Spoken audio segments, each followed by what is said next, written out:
खिन्थु दा बड'स सा मालाबा उग्रमन्थ्रि नंजोब मा 20 लाख बर'आ मालाबा सोलायदैयाखै खालामनांगौ रिजार्भेसन खथाखौहाय बिसोरखौ होनायखौ जोंहा बुंनांगौ जेबो गैया खिन्थु जुदि बिसोरनो होयोब्ला जोंनोबो 20% होनांगौ फोराबो जोंनि मानसिखा दा मदाहिफ्रा जुदि एसटि मोनोब्ला जोंनि थाखाय मोजांसो होननानै आं सानो खुलुमबाय गिबियाव आं इउनाइटेड ट्राइबेल अर्गानाइजेशन आसामनि जानानै लोगोसे मेम्बार अर्गानाइजेशन इन्टारनेशनेल लेन्ड क'लिशन एशियान रिजनेल प्लेटफर्मनि जानानै नोंथांमोन साफ्रोमखौबो आंनि गाहाम अनसायनायखौ बावहरनायजों लोगोसे गोदान बोसोरनि गोख्रों हेपि निउ इयारखौहाय आं बुंबाय जा खोथा जाहैबाय दिनैनि बे प्रेस मिट लानायनि गाहाय थांखियानो जाहैबाय जोङो 2012निफ्राय प्रदुत कुमार बरा बिथांजों लोगोसे ट्राइबेल बेल्ट एन्ड ब्लक जोंनि जेनाखि आसामावहाय 47टा ट्राइबेल बेल्ट एन्ड ब्लक दं बेनिफ्राय जायफ्रानाखि इलिगेल इनक्रचारफोर दं बिसोरखौहाय बे जोंनि हानिफ्राय लिगेल प्रसेसआवहाय इभिक्सन खालामनायनि थाखाय जोङो गुवाहाटी हाइकर्टआव नांबोगासिनो दं आरो दिनै फैयै दिनै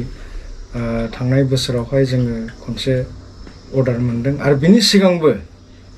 2019 सनावबो जोङो मोनसे अर्डार मोनदोंमोन नाथाय खननैसिम अर्डार मोननायनि उनावबो दिनैसिम आसाम सरकारा बे खामानिखौ मावाखै बेनिखायनो दिनैहाय जोङो आसा खालामदों बे गोदान बोसोरावहाय 2024आवहाय आसाम सरकारा बा बिटिसि सरकारा बे जेनाखि अनारेबल गुवाहाटी हाइकर्टनि अर्डार बेखौ आखरे आखरे बेखौ मानिगोन आरो बे जोंनि जेनाखि हा जायखौनाखि गुबुनफ्रा आवग्रिनानै दं बेखौ जेन जोंनो होफिनो घुरायनानै होफिनो दा बे खोथा जाहैबाय आदिबासि नट अनलि आदिबासि बिसोरो आदिबासिजों लोगोसे टि ट्राइब्स होननानै बुंदों जुदि आदिबासिया हिन्दी वर्ड्स बे आदिबासि बुंला आसामनि आदिबासिया जोंसो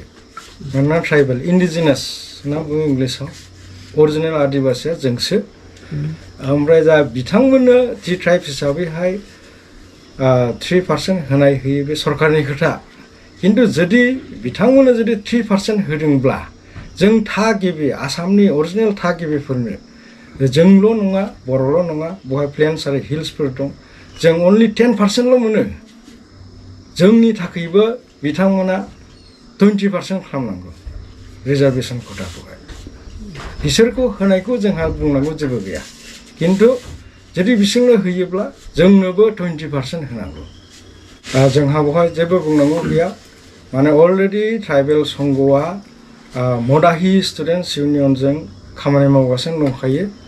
आरो बे मदाहिफोराबो जोंनि मानसिखा दा मदाहिफ्रा जुदि एसटि मोनोब्ला जोंनि थाखाय मोजांसो होननानै आं सानो जों इउटिउबआ बे डिसिसनखौ अरायसम वेलकाम खालामगोन बेखौ आं बुंखांखाबाय माने जोङो जोंनि जिनाखि टारगेट जोङो जेनाखि 2014 सनावनो जोंनि अर्गानाइजेसनखौ जों दादों दा बे दानायनि मेन थांखियानो जाहैबाय हानि समस्या आरो माखासे जेंनाफोरखौ लानानै जोङो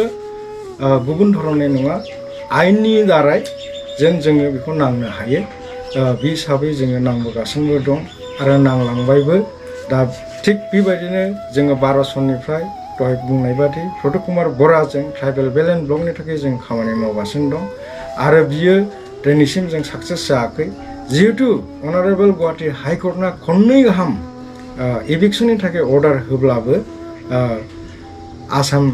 स्टेट गभर्नमेन्ट आरो बिटिसि सरकारा बे खामानिखौ मावफुङाखै जों आसा खालामो नैबे बोसोरावहाय बे 2024 सनावहाय बे जोंनि जेने थांखि बे जाफुंगोन आरो आसाम सरकार आरो बिटिसि सरकारा बे खामानिखौ मावथारगोन लोगोसे जोंना माखासे बेबायदि जोबोद हानि समस्याखौ लानानै जोङो खामानिखौ मावगासिनो दं मोनसे एग्जाम्पल हिसाबै आं होनो हायो दा धुबुरी डिस्ट्रिक्टनि आलमगंज होनायावहाय 15 बिगा जोंनि बर'फोरनि हा दङ बेखौहाय आनआइडेन्टिफाइड इलिगेल पार्सनफ्रा बेखौ अकुपाइ खालामनानै दोनदों दा जायफ्रानाखि बिनि मालिकफोर जायफ्रानाखि बिसोरनि मालिक नैबे मेम'रेन्डामखौ जोंनो गथायदों नैबे मेम'रेन्डामखौ गथायदों बिथांमोना दा नैबे मेम'रेन्डामनि सिगनेटारिफ्रा जाहैबाय सुभाष चन्द्र ब्रह्म जितेन्द्र ब्रह्म धनिराम ब्रह्म ओमफ्राय बिसोर 7 जन गासै माने हाया अरिजिनेलि नेपाल चन्द्र ब्रह्म बिसोर जाहैबाय बिसोरनि बिबु दा बिथांमोननि हाखौहाय गुबुन मानसिफ्रा आवग्रिनानै दङ नन ट्राइबेलफ्रा ओमफ्राय दा बिथांमोना जेबो लामा मोनैखाय जोंनो बे मेम'रेन्डाम होनायखाय जों बे मेम'रेन्डामखौ जों एक्सेप्ट खालामनानैहाय जोङो दाख्लै थांनाय 27 तारिख नभेम्बर मासावहाय जोङो बेखौहाय मोनसे लिगेल सिस्टेमावहाय धुबुरी डिस्ट्रिक्टनि डिसि अफिसाव जोङो केस मोनसे फाइल खालामदों जों मिथिया जों बबेसिम साक्सेस जागोन खिन्थु जोङो बेखौ बिनि थाखाय नांगोन आरो थिग बेबायदिनो जोंनि बहुद गोबां बेबायदि जोंनि हाफोरखौहाय गुबुन गुबुन हारिया माने नामा बर'फोरनि नामावनो दं खिन्थु थानाया गुबुन थायो गुबुनासो बेवहाय माने बिदिनो मावनानै जायो बेयावनो माने एकदम सिरस्थायै थागासिनो दं थिग बेबायदिनो जोङो नैबे खामानिखौहाय जोङो आसा खालामदों आरो जोंहा जिहेथु आइनावहाय जोङो फोथायो आइनजों मावग्राखाय जोङो बेवहाय देरहागोन होननानै जों फोथायो जोङो अलवेज बेखौहाय बुंगासिनो बे दुखुनांथाव बाथ्रा माने according to forest dwellers act 2006 forest dwellers act बिनि मथे 2005 सननि 13 डिसेम्बरहालागै जाय एसटिफ्रा मोनसे फरेस्ट हायाव थायो बिथांमोना बे हायाव थानायनि अधिकारखौ मोनो नाथाय बे 13 डिसेम्बर 2005 सननि 13 डिसेम्बरनि उनाव जुदि बबेबा हाग्राखौ सिफायोब्ला बेवहाय ट्राइबेलब्लाबो बर'ब्लाबो सोरबाब्लाबो बेवहाय थानो मोना खिन्थु जायफ्रानाखि नन ट्राइबेलफोर बिसोरो बे 2005नि 13 डिसेम्बरहालागै 75 बोसोर जानायनि थानायनि आरो बेवहाय प्रुफखौ होनांगोन अब्लासो बे हायाव थानो मोनो खिन्थु जोङो थांनाय बाराव फ्राय नुबाय खालि जोंनि बर'खौल' बेबायदि एभिक्सन खालामगासिनो दं बेल' नङा जोंनि एरियायावल' नङा कार्बि आंलंआवबो खालामदों थिग बेबायदि नलपारायावबो खालामदों नलपारायावबो जोङो इउनाइटेड ट्राइबेल अर्गानाइजेसननिफ्राय जों जा हायो एसे मदद हैदों 51टा फेमिलिनो जोङो थिं बान मोनसे रानना हैदों थिग बेबायदिनो आरो बे हानि जिहेतु